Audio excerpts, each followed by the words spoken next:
Okay, today we're going to look at how never to have writer's block. So what I'd love you to focus on this week in your writing your book is developing the habit of being a writer. Once you develop the habit of being a writer, then you develop the identity of being a writer, and then writing becomes rewarding and self-fulfilling and addictive.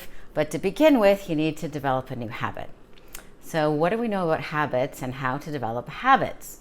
Well, very interesting research. Just recently read the great book, Atomic Habits, which I highly recommend. So most people focus on the behavior of a habit, but a habit actually has three elements: the cue or the trigger, what makes you start, the behavior itself, and then a reward.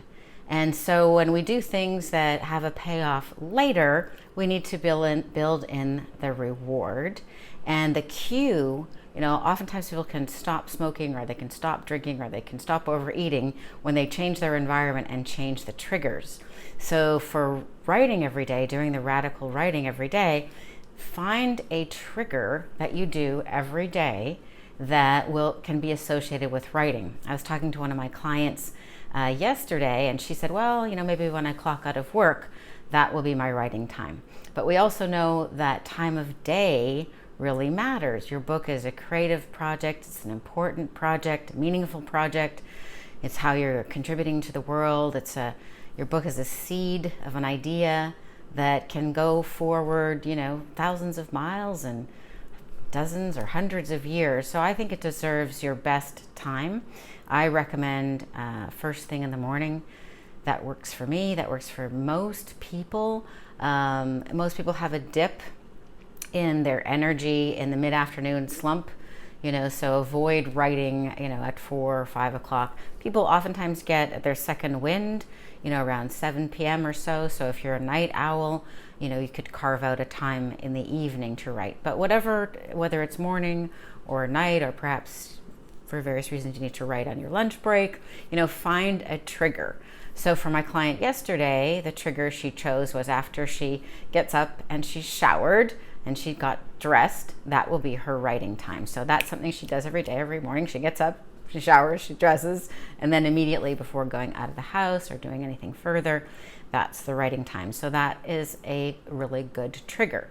For you, it could be the same, or it could be, as soon as I get my morning cup of coffee, or it could be after I have had dinner, or it could be before I have dinner. So choose a trigger of something that you always do so that you can sort of piggyback on that energy to create this new habit. Okay, so choose that trigger. And then for this next week, I think I'll talk more about the behavior of writing and how to set yourself up for success with that. But let's not focus on that right now. Let's make that just easy. The third thing is the reward. So because the rewards of writing often come later than the same day, at least they do until you've gotten the habit of it, we need to figure out a reward that you can do each day. For me, I've been writing a long time, so it's addictive. So the reward is baked in, and it will be for you too once you get in the flow of it and you do the various things that I'm going to teach you how to do to get in flow when you're writing. But for right now, we're looking to develop the habit of radical writing every day, and to develop, to hack how the brain works and how habits work by doing that. So in terms of rewards, let's see, I got some examples here. You could put like a gold star in your calendar, gold heart, or a red heart. You could have, this could be a big writing day. This could be, at least you did it. Or you could jump up and down and say, I'm awesome. That's actually will flood your body with yes chemicals. So that's good to know. You could have a piece of dark chocolate. Just don't eat the whole chocolate cake, but you can have a piece, something that immediately rewards you so you get in the habit. Okay, so what are we talking about? We're talking about developing a daily habit of radical writing. I recommend in the morning, decide in advance, what is the trigger? Maybe the trigger could be a Post-it note, but ideally it's you're going to piggyback on a habit that you already do. So that will be the trigger. Something you already do will be the trigger, and then you'll do the desired habit, which is radical writing in this case. And then immediately upon doing it, the reward. Another little example I heard a podcast recently where the woman said that exercising at the gym is very artificial. And I'm like, oh, that's kind of true. And how healthy people, 100 years ago, they were busy on the farm. They were moving their bodies all day long. So I'm like, oh, okay, I really want to be mindful about moving my body throughout the day and not only when I exercise. And so I put a little sticky note on my bathroom mirror, and every time I go into the bathroom, it says, do 2 squats, and then say, I'm awesome. So that's what I do every time I go in my bathroom. I do 2 squats, and I say, I'm awesome.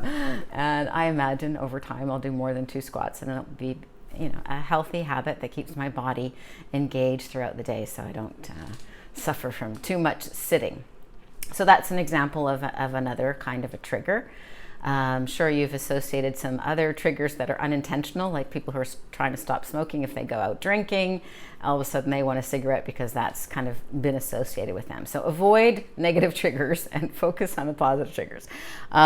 So choose the trigger, choose the reward. Now let's talk about the behavior.